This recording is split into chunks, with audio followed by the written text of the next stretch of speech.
So marami tayong i-unbox. So guys, sa mga na-unbox ko na ay etong mga candy na to. So kaya hindi na nakapaghintay, nabura ko patuloy yung ating video. So ayan, so i-share ko yung link niyan ha. And then ito guys, hindi talaga ako maka-order nito sa ActiveServe Nestle kasi ang priority daw talaga ay mga supermarket. Wala daw silang allocations ayon sa aking agent. Kaya naman sa Nestle Philippines Official sa Shopee ako umorder. I-share ko sa inyo ang link guys para hindi na kayo mahirapan pang maghanap kasi Shopee Mall yon. Okay? So ito yung hinahanap talaga sa akin. Champ Bites ng mga kabataan. Na Mami Part, bakit wala kang Champ Bites? So ayan, meron na. Finally, no? Inuna na natin tong ipakita. So marami tayong mga items ha, sa habang tayo magsha-shoutout, marami tayong mga items na i-unbox at makukuha nyo ang link sa baba ng video, okay, para maka-order kayo. Hi guys, Mami Park is here. Okay, so marami tayong i-unbox for today's video. So habang nag-unbox tayo, let's go for shoutout. Kamusta kayong lahat? Si Mami Park, naging busy tayo. Siyempre, nagpo-promote tayo ng mga products sa TikTok and also sa ating FB. Sa FB natin siya pinopromote most of the time kasi clickable yung mga link na sinishare natin. So if you are interested sa mga shopping galore na pinopromote ng mga product ni Mami Park, puntahan niyo po ako sa aking FB account, Mami Park, and i-follow niyo na din ako. And also follow me please on my TikTok. So hindi umaangat ang ating followers doon. So ang dami-dami niyo dyan. You are 21K. Asan kayo? 600 lang naman ang kailangan ng ina nyo para tayo ay magkaroon na ng basket, no?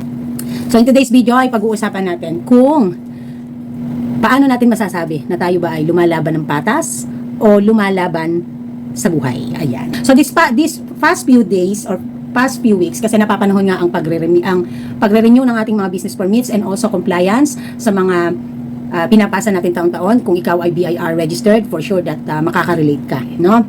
Okay. So maugong na maugong ngayon yung issue, yung mga rants, yung mga sentiments ng mga kapwa natin business owners na maliliit na when it comes to having business here in the Philippines, ay sadya talagang bakit nga ba napakahirap. You are trying your best to comply, sumunod sa mga compliance, negosyo na ikaw ay hindi basta-basta mapapasara. Mabuti ang iyong negosyo because you are aiming for a level up, leverage, expansion, no, bigger. So for our first item, my opinion, totoo naman talaga na napakahirap ng magnegosyo dito sa Pilipinas. Hindi na uso ngayon yung salitang marunong kang bumilang, bumasa at magkwenta sapat na. Hindi kailangan magtapos ng 4 na taon sa kolehiyo para masabing pwede kang pumasok sa pagnenegosyo kasi more or less ikaw ay nakakaintindi at may alam ka. Kasi di ba? Everybody has the right. Everybody has the freedom to enter into the business dito sa Pilipinas kasi we are a democratic country, which is true. That is 100% true. However, in every freedom that we have, in every privilege that we have, there is also an equivalent responsibilities. Kaya naman, pinapayagan naman ng lahat ng magnegosyo as long as you are comply. So let's read the national law. Under Section 236A of the National Internal Revenue Code of 1997, as amended, all individuals and entities engaged in business, including brick and mortar stores, online sellers, and content creators, must register with the Bureau of Internal Revenue. Registration is mandatory. So lahat ng municipality ay may kanya-kanyang municipal tax code. So dito po sa amin, nakikita po iyan dito sa assessment bill namin kapag ka nagre-renew kami. So every person who operates businesses shall pay business tax. Chapter 2, Articles A, Section 15, Municipal Tax Code of PANDI. So ibig sabihin, both national and LGU has the law to enforce na lahat ng individuals na may-engage sa negosyo ay kailangang maging registered at magbayad ng tax. So hindi nabanggit dito kung maliit ka o malaki ka. Lahat, walang excuse. Okay? So unless the municipality give announcement for tax relief for a specific time or for a specific year. Tax relief lang, hindi ibig sabihin hindi ka magre-register. You should be registered pa rin. Dahil ang tax relief ay hindi naman forever. So, nasaan nakuha yung idea na kapag maliit ka, hindi ka na kailangan mag-register? Pala decision ka, girl. Pala decision ka, boy. Walang batas na ganon. It's just a myth. Kwentong barbero. It's just alamat. No? Maintindihan mo. At kung nakikinig ka ngayon at viewer kita, at kung ikaw ay magbabalak pa lamang pumasok sa pagnenegosyo, you should know. Okay? So, hindi natin ine-encourage dito na maging illegal ka. Ine-encourage natin dito na maging responsable ka dahil ikaw ay may kalayaang magnegosyo. You have the privilege, you have the freedom to enter into business. But you must be complied. You must follow the law and the rules and regulation, both local government and national. Naiintindihan po ba? Hanggang kailan ko ba ito ipaiintindi? Mga munyebas kayo? Sa mga empleyado na nasa mga kumpanya, syempre mga kumpanya, contractual man yan, ang kumpanya ang gumagawa ng iyong mga taxes. So kung ano kayo, aware kayo dun sa salitang na we withhold ang iyong sahod, ang iyong salary. It is because si kumpanya na yung responsible to remit it. Kapag naman nagnenegosyo and your income is purely derived from the business, some are under 3% tax due, some are under 8% flat rate. So it depends kung ano ang na-avail mo na tax. So, paano ba masasabi na ikaw ay hindi ito yung in-order ko pero ito yung dumating. So, alam mo, masasabi ko lang, sa ngayon na panahon ngayon, hindi na po pwede yung sasabihin lang natin na, halimbawa, maliliit tayo, di ba? We are fall in category of SME, yung mga small, medium enterprise. Hindi na ngayon po pwede yung ikakatwiran mo na lumalaban ka sa buhay. Sinisikap mong lumaban sa buhay, kaya ka nagsisimula sa maliit na paghahanap buhay o pag-put up ng negosyo kasi gusto mo rin kumita. Wala namang pumipigil sa'yo. So napakarami kasi dito sa atin, no? Lalo na sa mga maliliit. Laging iyan ang katwiran nila talaga. Yung bang maliit lang kami, nagsisimula pa lang kami. So na dapat yung mga malalaki ang talagang comply dyan, di ba? So that is a very, very, very, very wrong thinking. Kasi nagsimula din naman kami sa maliit. So, unang-una, may mga negosyante na alam naman nila yung compliance. Alam nila yung compliance. But the problem is, hindi talaga nila gustong mag-comply. Kumbaga ba ay sinasadya. Yung iba naman, they really wanted to comply, but the problem is, yung sistema, hindi nila kayang sumunod kasi hindi nila naiintindihan, nahihirapan. Kaya tayo, may mga topic tayo sa tax topic, di ba? Para doon sa mga gustong makatipid na kung kaya nilang magawa. Mga taong nakapasok sa pagnenegosyo pero hindi nila arok kung paano ang gagawin at di nila naiintindihan kung paano magko-comply. They really wanted to comply but they don't know what to do. So, ang tendency para hindi ma-stress, ni-ignore na lang nila. Okay. So, sa panahon ngayon, masasabi kong hindi na po pwede yung wala kang alam. Hindi na po pwede yung hindi mo naiintindihan ang pagpasok sa negosyo. Whether you are small, unang-unang tip ko sa mga nagnanais na pumasok ng negosyo mula ngayon na year 2026 and in the future. Kasi alam niyo po, magiging pahigpit ng pahigpit ito. Maniwala po kayo.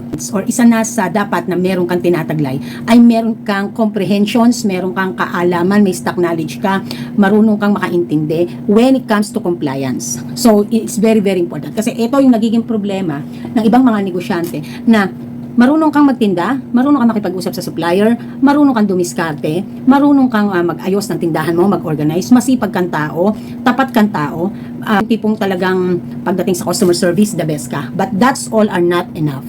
Not enough. Kung sasablay ka sa salitang hindi ka marunong mag-comply when it comes to legalization of your business. Mami Park, anong ginagawa ng pera? So, syempre, medyo may kita, may pera kami pambayad. So, that is sometimes the problem. Na pinagagana ang pera, pero end up, napakarami kong na-encounter ng mga negosyante. May pera sila talaga pambayad ng mga professional to do their taxes, to do their compliance, bahala na pagdating sa mga paraphernalia, mga papeles. But, naloloko. No? Kasi ito yung sinasabi natin na hindi baling hindi natin siya ginagawa personally at pwede natin ipagawa sa iba. But hindi ibig sabihin, hindi natin alam what's going on, how to do it, paano yung thoughts ng pagko-comply, paano yung thoughts ng pagpa-file, paano yung thoughts ng batas, paano gumagana yung batas. So at least we need to know about it somehow para hindi tayo maloko, para alam ng mga hinahire nating mga professionals na hindi ko naman nila lahat na mga mapagsamantala na hindi nila tayo basta-basta maloloko. You know what I mean, no? Alam nyo, sabi nga ng best friend ko, alam mo, Beshi, tama ka, no?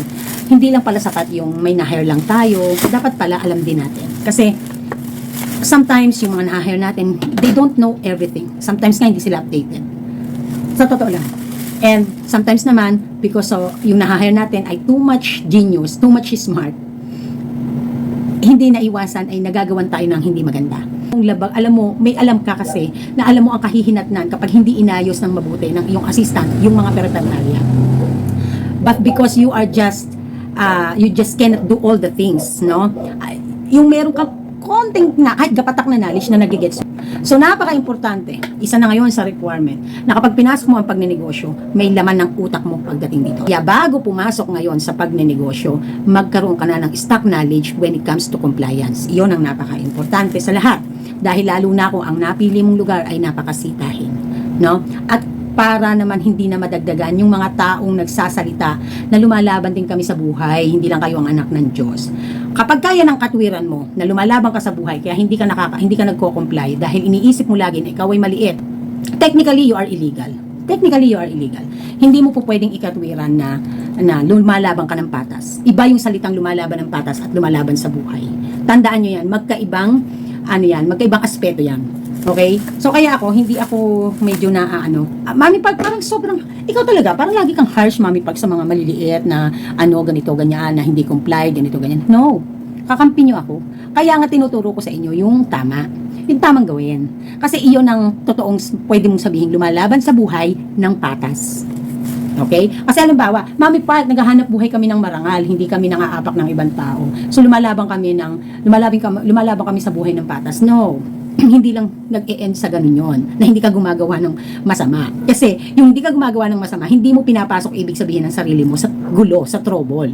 No, it is your responsibility as an individual na nabubuhay ka dito sa mundo. But when it comes to business world, para masabi mong lumalaban ka sa buhay ng patas, you should comply also like the other people, like the other business people, na they're trying their best, the very best, na maging legal, mag-comply. Okay, naiintindihan po ba? Huwag masasaktan, guys. Mga old business people before, kasi nga hindi naman mahigpit before Kaya mga old business mayayaman talaga. Hindi nga mahigpit before. So ngayon naghihigpit.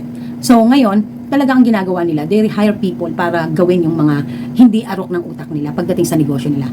But eto nga yung pinupunto ko na para maiwasang maloko ka, para maiwasang ma-take advantage ka, dahil may pera ka, may pambayad ka, ano ang sabihin mo at gusto mong ipagawa ay gagawin nila dahil may pambayad ka, name the price, literal, kaya mong i-offer yan sa mga mahahire mo. But the thing is, this is to avoid the circumstances in the future and the taking advantage of your situation. So, tulad ko, talagang as in halos zero knowledge talaga ako. Nag-aral ako, oo.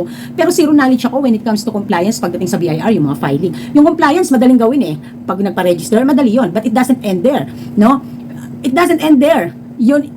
It's just the beginning. Sa totoo lang, it's just the beginning. Kasi handyan na yung kutakot-takot ng mga compliance, mga batas na amended, ina-amend, mga amendments na pabago-bago. So, paano ka magiging updated and how you can comply or paano ka magiging up-to-date with that, di ba? So, pero paano dun sa ibang mga taong marunong talaga magtinda, mga magagaling na tindera. But when it comes to this matter, talagang zero knowledge. At kaya nga napakahirap lumaban ngayon ng pagninegosyo sa Pilipinas. Kasi nga, napakaraming compliance. And then, plus the fact pa that the system is very, very magulo. So, ito naman, yung sana man lang, no? Yung sana man lang na gawin ng gobyerno. Alam niyo yung isa sa hate na hate ko is yung mga politiko na nagpapapogi at nagpapaganda lang para sa paghahanda nila sa pangangampanya sa susunod na halalan. Yung mga ganun, na hindi na, ang kailangan naming mga negosyante, ang kailangan namin is yung long-term relief. Hindi kami nagpapalibre ng tax, but at least yung long-term relief, no? Hindi yung 1 year is tax paying lang, hindi ganon. Yung tipong justified, fair, and square. So, unang-una, napakahirap sa sistema. Ang mga LGUs, bumaba na tayo sa mababa, mula barangay hanggang LGU. Para yung inutusan ng nanay na magwales ng bahay. Pero yung ugali na tamad, na tipong kung alin lang yung nakikitang kalat sa dinadaanan, nakikita ng mata, yun lang yung wawalisan. Hindi winawalis yung ilalim-ilaliman, ng mga upuan, ng mga kama, ng mga likod ng mga appliances, likod ng mga kung ano-ano. Ang inaanuhan lang yung sahig na nakikita. So, yun ang problema sa atin sa mga LGUs. Kaya nagiging unfair doon sa mga ibang complied dahil hindi nila sinusuyod kung ano lang yung nakikita ng mata nila, pumuesto na negosyong nakikita ng mata nila na nadadaanan nila, yun lang ang napapansin nila. But yung mga kasulok-sulukan, hindi nila napapansin. So, lack of ordinance, lack of policy, lack of tax mapping para maging fair and square. Yun yung kasi yung tinatawag na lumalaban ng patas, na kung lahat kayo masusuyod at yung iba magkukusa na maging complied, yun ang tinatawag na lumalaban sa buhay at lumalaban ng patas. Diba? Sobra, napapansin ko yan.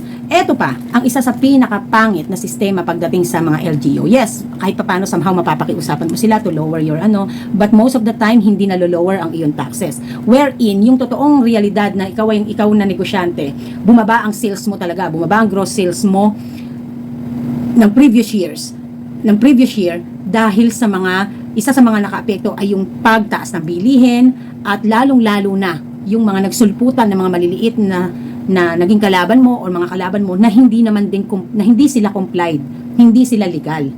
So, kulang. Hindi ayuda ang kailangan natin. Ang kailangan natin tamang sistema, tamang tax mapping nang maging fair and square ang labanan sa pagnenegosyo at sa buhay. Diba? Yun lang naman yung pinupunto ko doon. So, hindi to magigets ng iba na mga ayaw mag-comply or hindi pa complied or literally intention na ayaw mag-comply dahil ang katwiran nila ay maliit lang sila at maliit lang ang kanilang kinikita. Hindi niyo to maiintindihan kung hindi kayo nasa katayuan namin. So, once na dumating sa point na naging kayo kami, ay mami, naintindihan na kita. So, eto.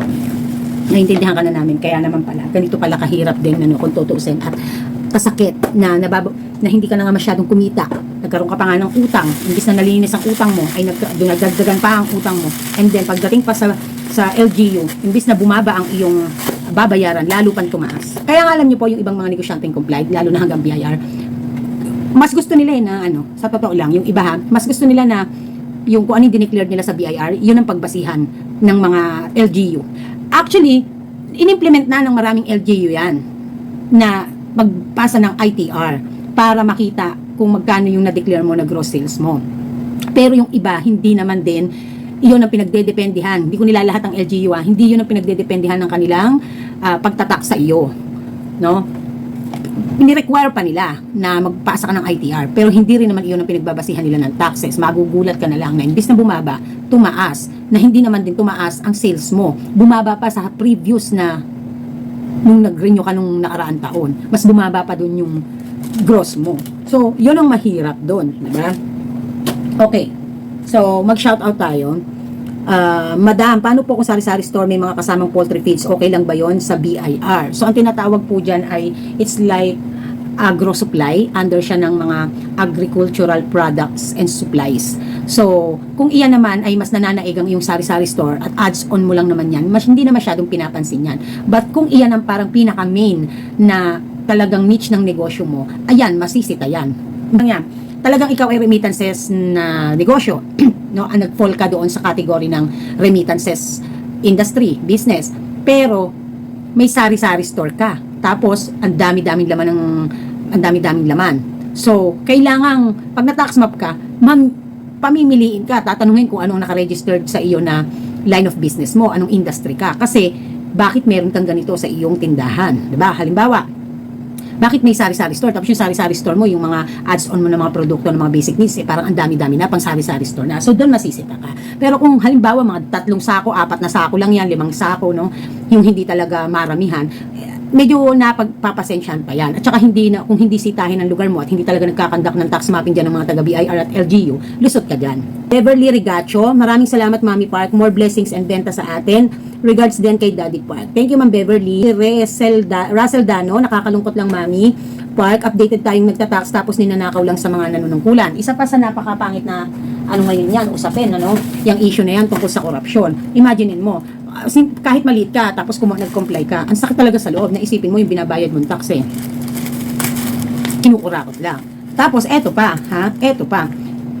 lalo dito sa LGU, naalala ko dati, may tindahan daw kami, kaya hindi kami kasama sa ayuda. Bakit? Yung pinang-aayuda nyo na yan, sa binabayad namin tax yan, ba't hindi kami kasama dyan? Talagang noon, nagwala talaga ako noon. Hindi naman walang-wala, pero talagang umaano talaga ako, yung kumakasa talaga ako. Sabi ko, bakit hindi kami po pwedeng kasama dyan? Apektado nga kami. Yung source of income namin, pinasasara nyo. Tapos, hindi naman kami binigyan ng stock paying tax. Yung pinamimigay nyo, puro pangalan ng mayor, puro pangalan ng mga politiko, pero sa aming galing yan, na kaming mga nagko-comply, nagbabayad ng tax, di ba? Kaya kayo pag may mga pabigay sa inyo, sa gobyerno, yung pride nyo na sasabihin nyo, kaya namin bilhin yan Hindi, kunin nyo. Ako, naging mautak na rin ako Alam mo bakit?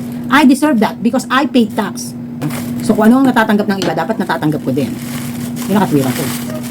Mayshil Labatico. Ano ba itong mga pangalan nyo? Mayshil Labatico. Hello, Mami Park. Magkano ang inabot ng fee sa tax assistant mo? Stay healthy and more sales. So, sa fee, kapag dating doon sa ang offer sa akin ni Ma'am Irene, pag sa inventory list lang, 2,000. 2,000 ang acceptance fee niya sa akin. Ewan ko lang sa iba. Kasi alam niyo naman, no? Nagkaroon siya ng mga kliyente na dahil din sa pagpopromote ko sa kanya. Pero hindi pa rin ako nakakaligtas sa pagbabayad. Nagbabayad pa rin ako sa kanya. Pero kasi pagdating doon sa pagpa-filing, ako kasi yan. So, ang binayaran ko lang sa kanya nung year 2020 is yung fee na pang package yun, na pang buong taon, natuturuan niya ako how to file my forms. Then, ako na ang gumagawa nung naging independent na ako the next year. Actually, nung the following year na yon 2021, nagtatanong pa rin ako paunti-unti. At kapalit nga din ng mga binibigay niya sa akin pabor ng mga pagtatanong ko, ay siya naman din pinopromote ko siya. I rather gain knowledge than depending to assistant to do this stuff. Kasi paano kung nag-out of the country siya? Paano kung may something na hindi siya pupwede? Mapapabayaan ng filing mo. Baka magka-penalty ka pag na-late ka ng filing. So, syempre, at least, backup plan is ikaw ang gagawa dahil natuto ka, nalaman mo. So, ang katwiran ko kasi, bakit di ko aralin? Kaya nga ako nag-aral para maging marunong sa buhay, di ba? Isang bagsakan, gumastos ako. Ang naging ko naman ay knowledge at nakatipid ako. At kung totoo kasi, na-share ko pa yung mga nagiging kaalaman ko dahil naging interested din ako na magkaroon ng self-learning, self-research para meron akong maituro at maibigay sa inyong information somehow about tax topic, diba? So, hindi lahat tinuro sa akin ni Ma'am Irene. The rest ng mga tinuturo ko sa inyo ay kusa akong natutunan at kusa akong na-research kasi nagbabasa ako, nagre-research ako, inaaral ko, tinatry ko, tinetesting ko nang abot ng aking makakaya. Not 100% accurate, not 100% perfect, but I try my best somehow to help other small businesses who wants to or trying to comply or trying to learn how they can do filing on their own. So, talagang yan ang patunay na sa ating mga videos ng tax topic ay matataas ang mga views kasi pakarami nilang mga positive comments about it no, na natuto sila, na-gets nila compare sa mga napanood nila. Sobrang natutuwa naman ako kasi nga, sabi ko nga sa inyo kung sa views lang at sa pag-angat ng revenue ko, mas malaki ang inaangat ng mga tax topic videos ko. That is the truth. Kung titingnan ko sa analytics ko. So nga pala, Ma'am Michelle Lablatico, yung pagdating doon sa kasi, wala lang kasi akong time. Kaya ipinagawa ko kay Ma'am Irene yung sa inventory list.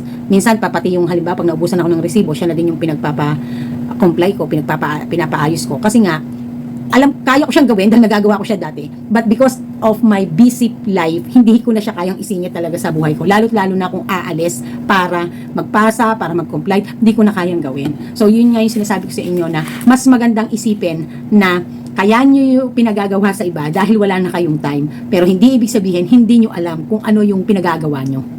LC Mangawang, sa amin po walang lusot, barangay clearance at sedula sa munisipyo po kukuha. O, di ba? May mga LGU na talagang they're doing their job. So, at least sa inyo, Ma'am LC, ay masasabing medyo may pagka fair and square. Kailangan talaga mag-conduct ng tax mapping. So, kung tamad ang mga taga-LGU, talagang hindi maiiwasang magkakaroon ng unfair treatment and unfair justice. Kala mo kakulangan kasi ang ating mga LGUs and ating BIR when it comes to that. Kaya maraming nagsesentiment at mga negosyante na complied. Naintindihan ko sila kasi me myself experiencing it, diba? Tapos, hindi naman sila nagbibigay ng tax reduction, both barangay LGU. Ngayon, yung nabasa ko ngayon sa Facebook, yung Marikina ba yun? 1 taon nilang bibigyan ng tax relief ang kanilang mga maliliit na negosyante doon na hindi muna pagbabayarin ng mga taxes, no? So, for 1 year lang yon. Ang kailangan natin long term, hindi yung parang magpapasiklab lang. Na-appreciate naman natin yon sa ating mga kababayan, mga taga Marikina na somehow may ganyan. But ang totoo, ang kailangan natin is yung long-term commitment ng mga LGUs to tax map all the areas ng nasasakupan nila para magkaroon ng fair and square na labanan, di ba? Na hindi yung iilan-ilan lang yung alam mo yun. Kaya alam nyo, hindi ako masyadong believe doon sa mga yung mga medyo umangat-angat na yung buhay sa paghahanap buhay pero hindi man lang naiisip na mag-comply. Tapos magpo-post sa Facebook, no? Na ganito, ganyan, ganyan. Nangyan nyo. Sorry inyo na nyo. Ang yayabang nyo. Yun ang masasabi ko.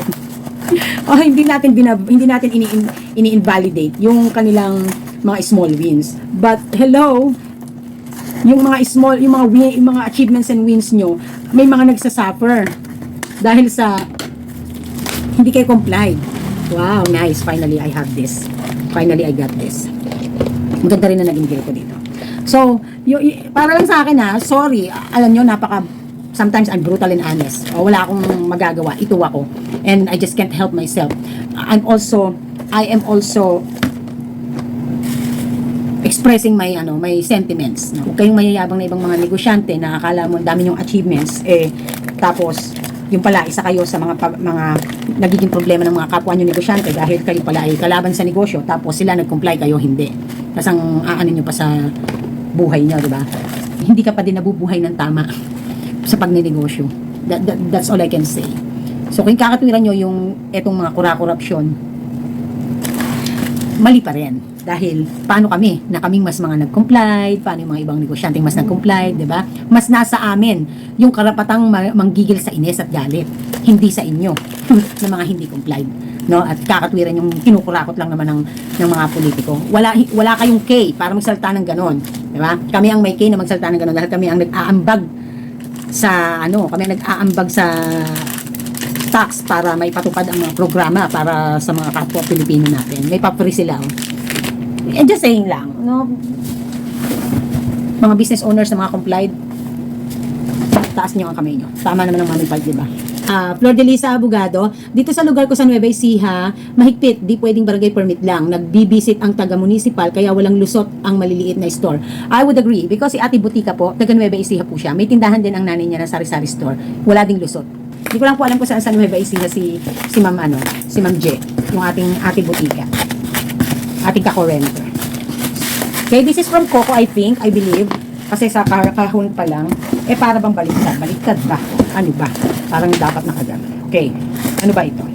Okay, Nancy Uyla, dito sa amin, nagtaasan Mami Park. Ayan. Ani Are, 8954. Mami, baka makahingi uli ng link para sa inventory link ninyo. Maraming salamat po. Wala po akong link ng inventory list. Matagal ko na pong hindi na po gumagana yung dati kong, parang hindi na gumagana yung dati kong na inventory list.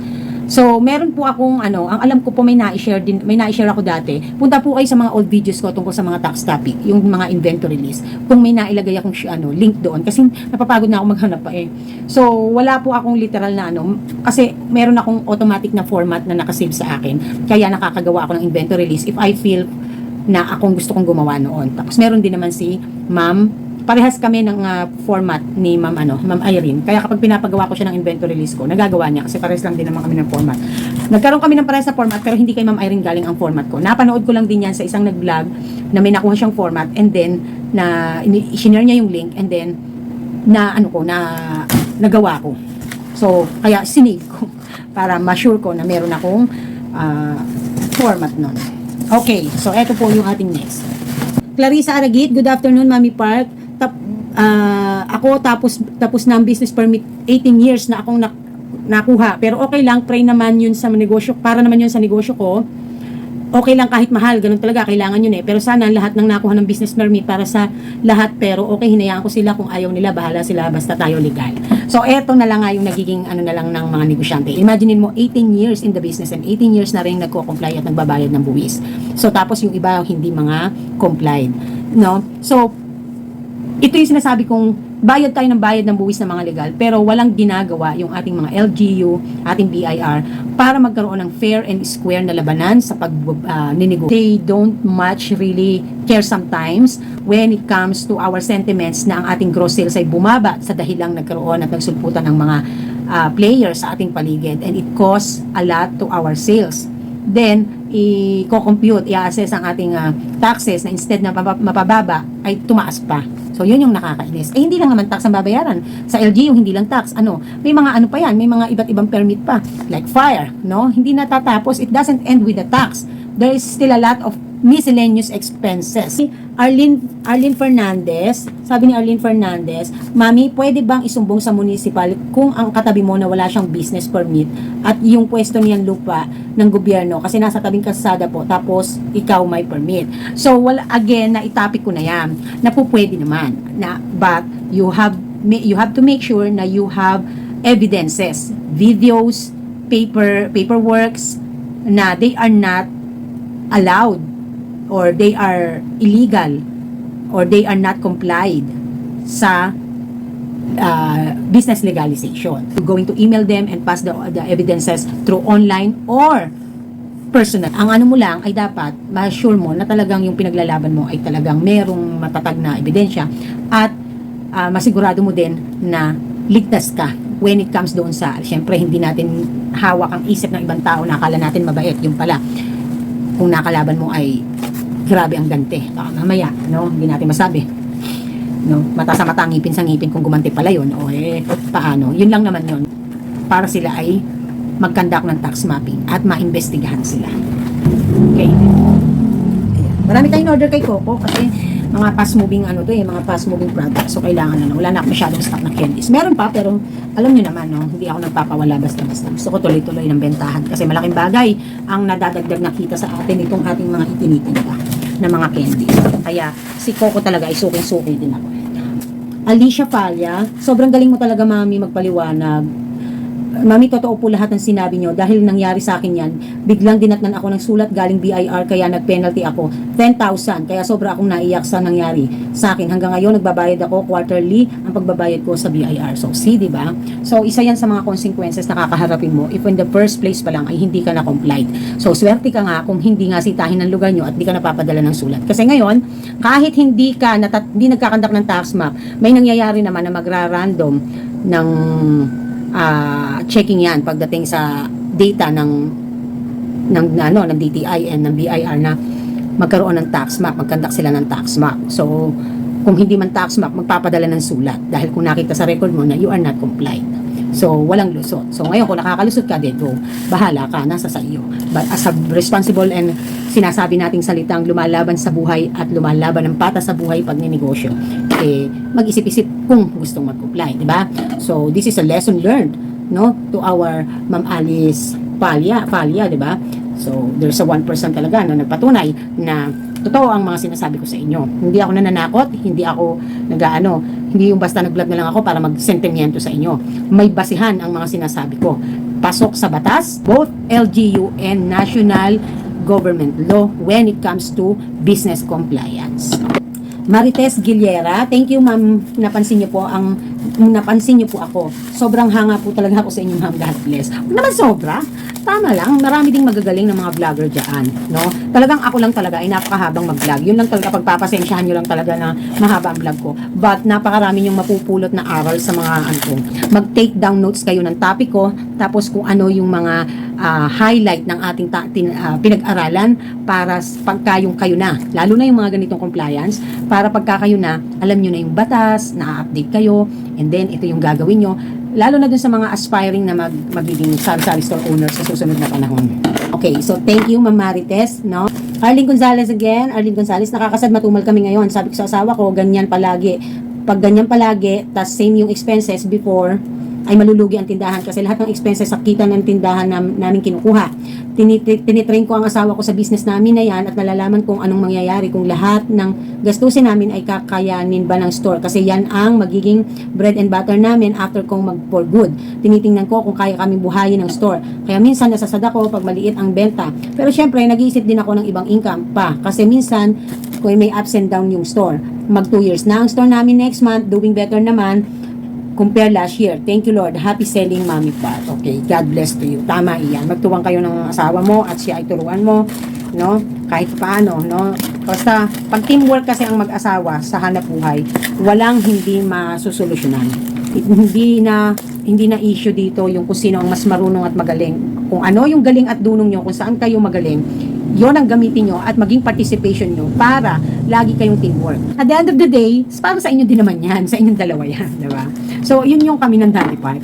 At the end of the day, mag-aaway kami, magtatalo kami, personal man yan, or tungkol sa mga decision dito. But at the end of the day, dapat magkakampi kami, hindi kami magkalaban. Kasi kami ang pinut up namin ito. No? Pinagsikapan namin ito. At dito kami kumakain. Ito ang dahilan kaya kami kumakain kahit may utang-utang, diba? Alam nyo, yung walang bisyo lang yung asawa nyo para na kayo tumama sa loto. O kaya naman nagkaroon kayo ng asawang madiskarte at masipag para na kayo tumama sa loto. Sa panahon ngayon, ha? Sa panahon ngayon. Ito po ang ating ayan. Okay. Meron tayong watermelon. Halos kumpleto na yung may stock natin na ating mga gummy balls. Okay, next na isa-shoutout natin ay si Arlene Gonzalez again. Tama ka, Mami Park. Lahat ng may tindahan ay kumukuha ng permit.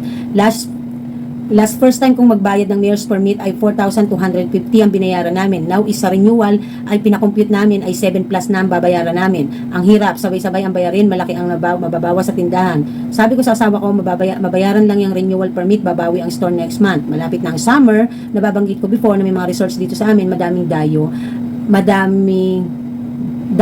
na mabenta. Ayan. So, which is good. Boss Kabiho Vlog, wash out madam. Madam, sa amin sobrang taas dito ang permit, sabi ni Boss Kabiho Vlog. Ellen Pilar, Mami, ask ko lang po kasi bahay namin alam building permit kasi po sabianan ko yon. Nag-renew po ako last week ng permit, hinihingi sa akin yung building permit. Ala akong maipakita, Mami. Di binigyan lang ako ng temporary, Mami. Anong pwedeng gawin pag alam pang building permits kasi, Mami, ala ng both ang biyanan ko. You have no choice but to comply. Usually, ang ahensya na dyan ay doon sa Building and Engineering Department, no? So, iyan ay pupuntahan nila at titingnan nila kung siyempre naka-build na yung bahay ay magkakaroon ng inspection para makita, no? As well as if yan ay updated sa amilyar, no? Titingnan din yan kung yan ay dating naka-record na lupa lang at hindi dineclare na residential na kumbaga ba ay na-improve na.